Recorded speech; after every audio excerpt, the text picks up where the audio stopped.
friends, Heidi here from Rain Country. God is good all the time, and I'm here today to talk about the misconceptions, at least a couple, when it comes to preppers or preparedness, etc., and whatever else you'd like to call it. I stick with that phrase even though it is a modern terminology for something people did for centuries, which is another one of the reasons why I want to approach this, because that is part of the misconception. And we have certain television shows and the like to thank for that. So let me get started with the first one. And that is that a lot of people assume that everyone that's into putting up food or growing gardens or collecting rainwater or having a farm where they could be more self-sufficient are all preparing for a massive doomsday event.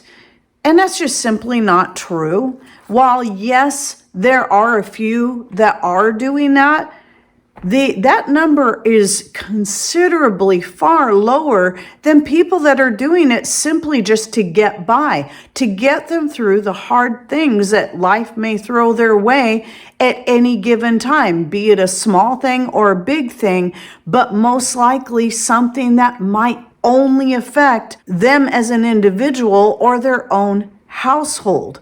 And some common examples I typically give are things like job losses. People lose jobs all the time, unexpectedly, be it that a company is downsizing, or maybe somebody gets critically ill or has a massive accident, be it a vehicular accident or whatever, where they can no longer work or at least have to take a significant time off of work.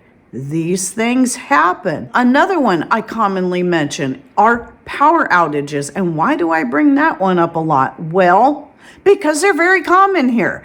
And people who live in our area that don't have at least some lanterns or candles and maybe a way to prepare food that doesn't even really need to be prepared because you can just open a jar and eat it, well, they're kind of silly and don't have any common sense if they've lived here for any significant amount of time at all, even if it's just a few months. They should have it figured out by now that they got to have at least a few things that don't cost much money just to be ready when those events do happen, because not only is it possible, they just happen. And they happen quite a number of times a year. And I actually know some people that I just learned that live just a few miles south of us, and they get, I don't know, I think they said about 10 power outages a month. Some of them are just for a few seconds, some are for a few minutes, and some are for a few hours. So yeah, to not be ready for such incidents around here is just plain dumb. But there's more than just those. Those are just a couple of the common ones I bring up because those kind of things have happened to us and do happen to us. But there's far more than just that. It can even be as simple as being prepared for unexpected company. Maybe you're making dinner and you realize, oh wow, so-and-so's coming over and I only prepared enough for two of us. Well, I can easily go open some jars and throw together a bigger meal or add to this meal or whatever.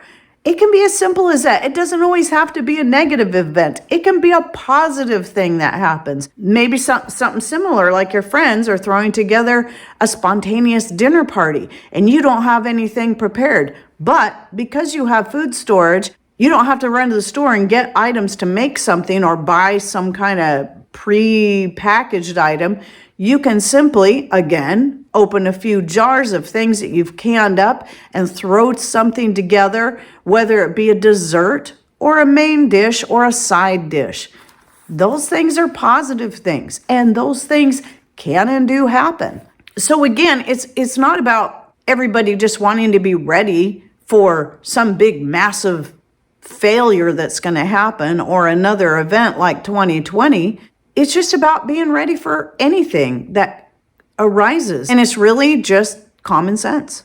And the next part of this is this other common misconception, again, thanks to certain shows that make it appear this way.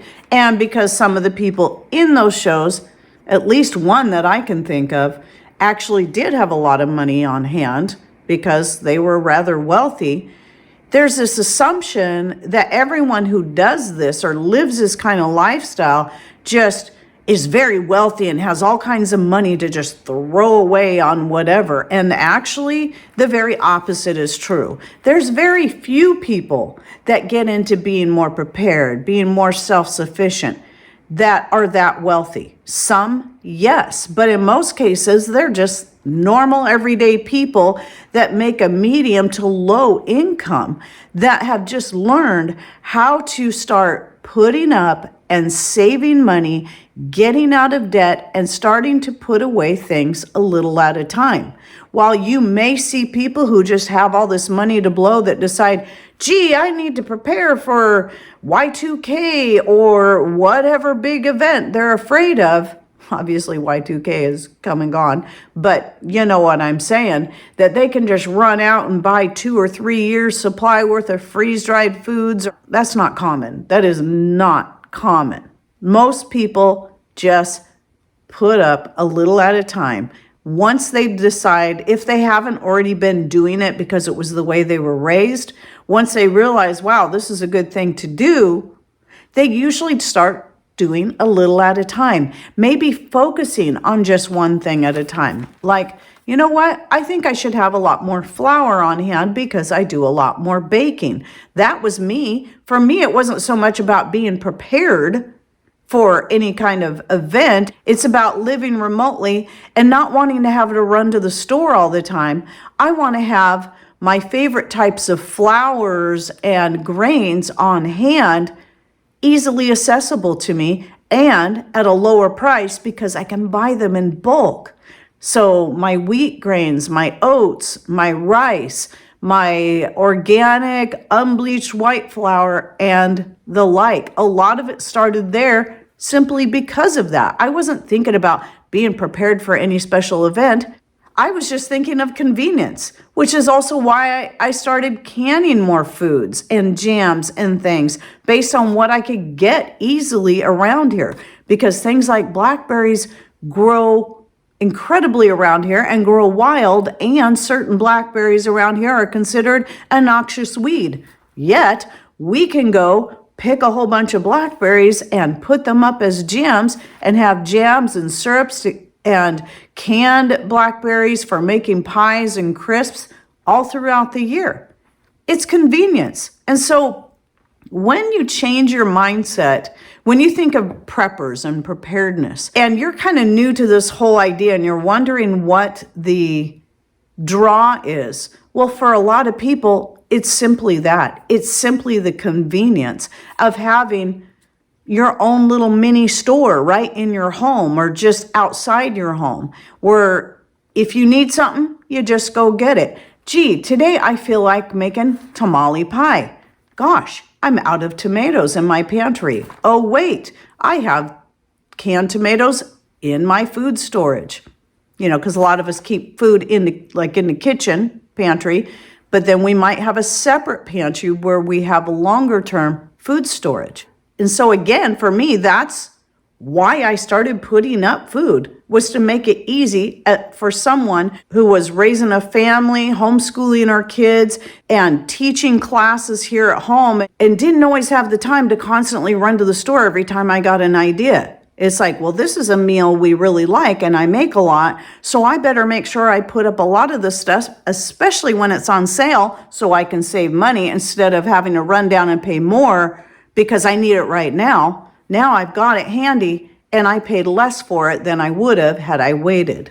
And this is why I actually have a video series called Preparedness Testimonies, which I'll link to that in the description box down below. I currently believe I have 18 in those. And in those stories, there are people who shared either how they got more prepared, how they became more self-sufficient and did it on a limited budget, or they share events that happened in their life that because they had this food storage or this rainwater collection or ability to survive during a power outage, they share their own personal testimonies at how grateful they were that these very things got them through some different situations that came up, like a tree falling on their house.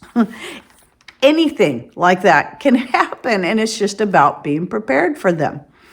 And then I do have one more that I forgot I'd written down, and that is a lot of people live in smaller places, whether it be a little apartment or just a small house with limited to no yard space to grow a garden. And people think, well, I don't have any space to do anything, so I just can't do it. This is a misconception, because while yes, you're going to be more limited to people who have more space, that doesn't mean you can't do anything.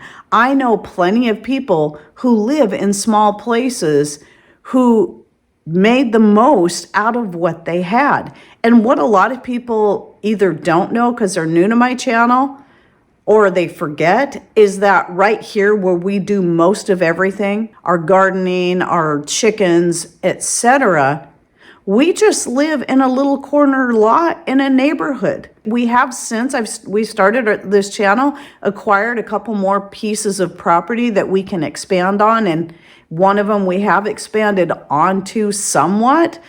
That's mostly for Patrick's stuff, his heavy equipment for doing family barbecues and letting the wild blackberries do their thing out there so we can have plenty to pick. We still do most of it right here. And we're just on a shy 1/3 acre lot. It's not even 1/3 of an acre. And because we live in a Rambler style house, our 2,400 square foot house and our 1,200 square foot shop cover quite a bit of this piece of property. And then we have the chicken coop, and then we have firewood storage, and then we have our rainwater collection and our battery bank storage for our solar power. And no, we're not 100% off grid. In fact, all the lights you're seeing right now are all run on public power because of the time of the year. And anyway, in this room, I would still have to use public power RAM lights to get enough light in here. But we do also have solar power. But that was something we've built on over the years. We just didn't run out and buy a whole bunch of stuff.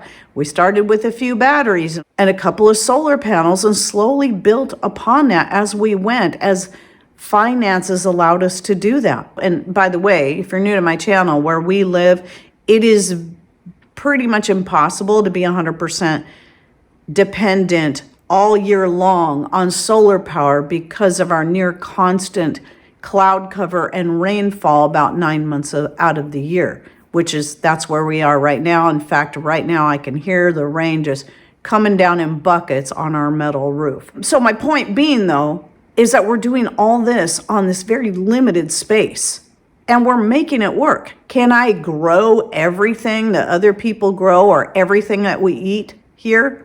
No, I can't.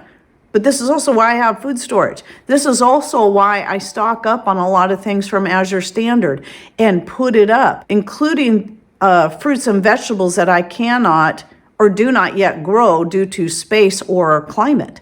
So that was just a few things I wanted to cover in hopes that people who have just been thinking, well, I don't want to be one of those crazy preppers. Well, don't call yourself a prepper. Call yourself something else.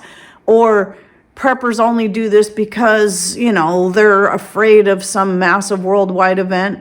No, it doesn't have to be that, especially when you consider people have been doing this for centuries, even thousands of years, putting up what they grow to get them through the winter. And the fact that, yes, you can make the most of your small space. And in fact, I did a video a few years ago on that very thing, food storage for small spaces, which I'll link to in the description box down below.